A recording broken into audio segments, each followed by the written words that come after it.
I was sick or evil or both. For what I did, I should be dead. I carried it too far, that's for sure. I've got to start eating at home more. I don't care if I live or die. Go ahead and kill me. When I was a little kid, I was just like anybody else.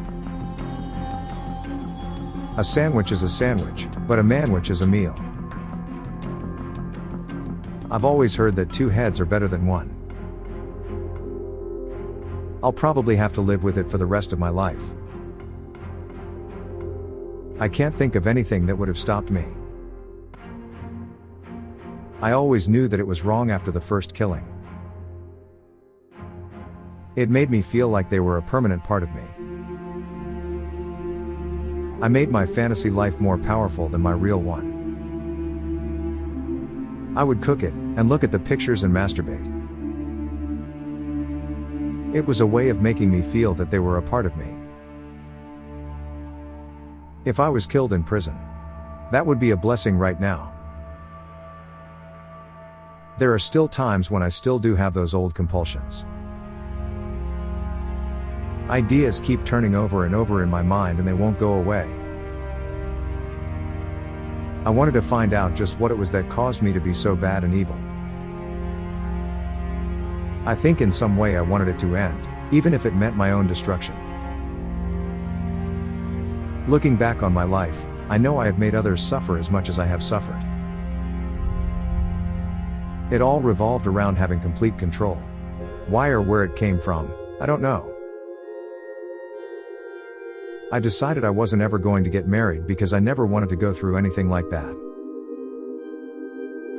It's hard for me to believe that a human being could have done what I've done, but I know that I did it.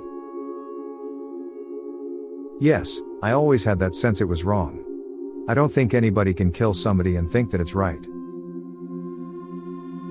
I should have gone to college and gone into real estate and got myself an aquarium. That's what I should have done. That is my ambition, to have killed more people, more helpless people than any man or woman who has ever lived. If it all happens naturalistically, what's the need for a God? Can't I set my own rules? Who owns me? I own myself. It became an incessant and never-ending desire to be with someone at whatever cost. It just filled my thoughts all day long. As the years went by, and the compulsion became stronger and the obsession more intense, it became the main focus of my life. It doesn't matter, Mom. I don't care if something happens to me. He said to his mother over the phone from jail, alluding to death. I ate someone with a tattoo once. The ink made the meat taste like SH. Eat garlic to avoid vampires, get a tattoo to avoid cannibals. I've always been a private person, who wouldn't like to open up and share anything with anyone. I'd like to keep my thoughts to myself. I had a box in my bedroom closet and it contained the mummified head and genitals of a young man I met in one of the bars down in Milwaukee. I wanted to keep something of the person with me. I kept the mummified head and skull of one of the victims in a carrying case in my locker at work. I always believed the theory of evolution as truth, that we all just came from the slime. When we died, you know, that was it, there is nothing. The person to blame is sitting right across from you. It's the only person. Not parents, not society, not pornography. I mean, those are just excuses. Yes, I do have remorse, but I'm not even sure myself whether it is as profound as it should be. I've always wondered myself why I don't feel more remorse. I tried to keep the person alive by inducing a zombie-like state by injecting first a dilute acid solution into their brain, or hot water. It never did completely work. That was the least satisfactory part. I didn't enjoy doing that. That's why I tried to create living zombies with uric acid in the drill to the head, but it never worked. My consuming lust was to experience their bodies. I viewed them as objects, as strangers. It is hard for me to believe a human being could have done what I've done. The first killing was not planned. I had had fantasies about picking up a hitchhiker and taking him back to the house and having complete control and dominance over him.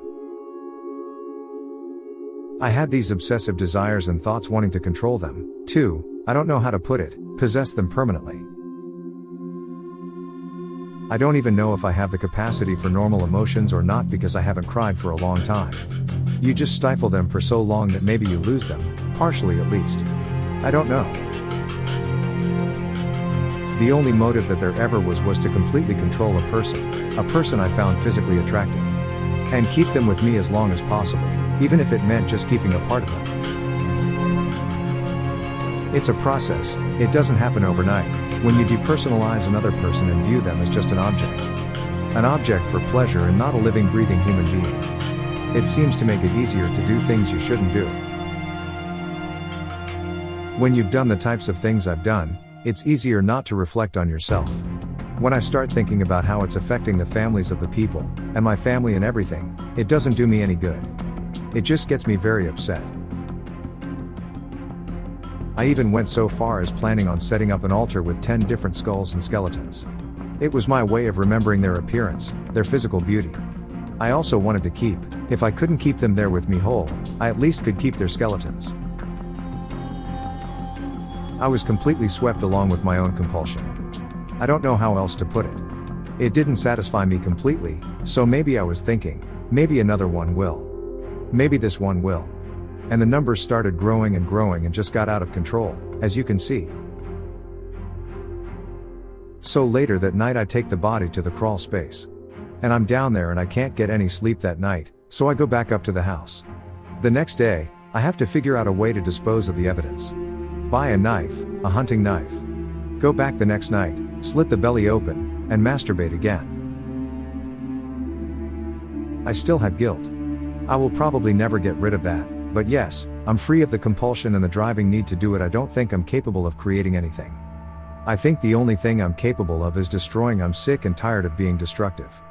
What worth is life if you can't be helpful to someone? Took the head, washed it off, put it on the bathroom floor, masturbated and all that, then put the head back down with the rest of the bags. Next morning we had a large buried drainage pipe, about 10 feet long. Put the bags in there, smash the front of it down, and leave it there for about 2.5 years. I couldn't find any meaning for my life when I was out there. I'm sure as hell not going to find it in here. This is the grand finale of a life poorly spent, and the end result is just overwhelmingly depressing. It's just a sick, pathetic, wretched, miserable life story, that's all it is. How it can help anyone, I've no idea. If a person doesn't think there is a God to be accountable to, then what's the point of trying to modify your behavior to keep it within acceptable ranges? That's how I thought anyway.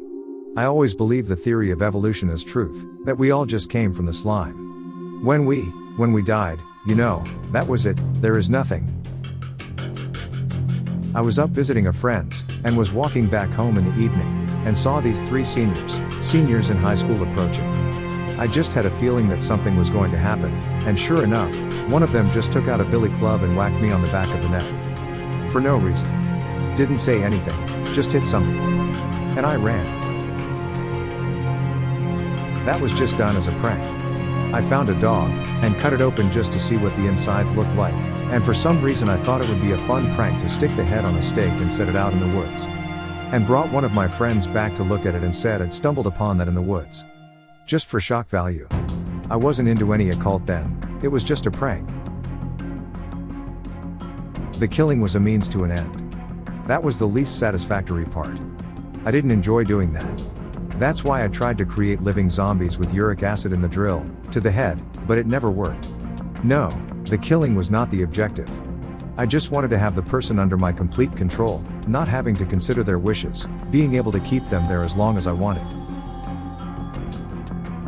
It's just like a big chunk of me has been ripped out and I'm not quite whole. I don't think I'm over dramatizing it, and I'm certainly deserving of it, but the way I feel now, it's just like you're talking to someone who is terminally ill and facing death.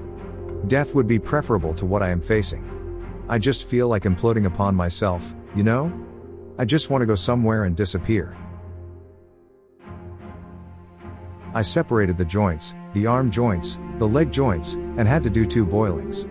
I think I used 4 boxes of Soilex for each one, put in the upper portion of the body and boiled that for about 2 hours and then the lower portion for another 2 hours.